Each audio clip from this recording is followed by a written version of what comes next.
Welcome back mga katambalan, mga hot topic and issue pag-usapan natin. Update po tayo kay Catherine Bernardo kung saan nga po ay nag-post ito sa kanyang social media account at may caption pa nga na Agosto. Ibig sabihin nga po ay unang buwan ng August kung saan ay nagpasabog itong sikat ng ilang magagandang photos sa kanyang social media account na ipinost nga po niya at ang masasarap na pagkain na kung saan nga po ay napakagaganda ng view na pinuntahan nga po ni Kat.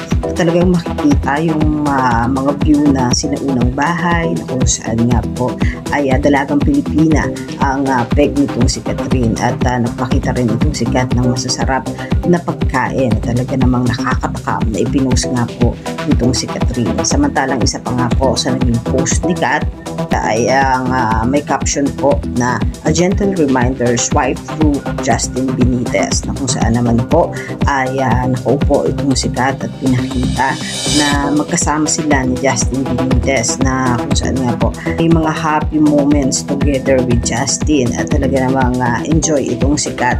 Pinakita rin ni Kat yung magagandang place na kung saan nga po ay pinuntahan itong si Catherine at makikita naman na enjoy itong si Kat, mga happy face pa itong sikat na video na isinare niya sa kanyang social media.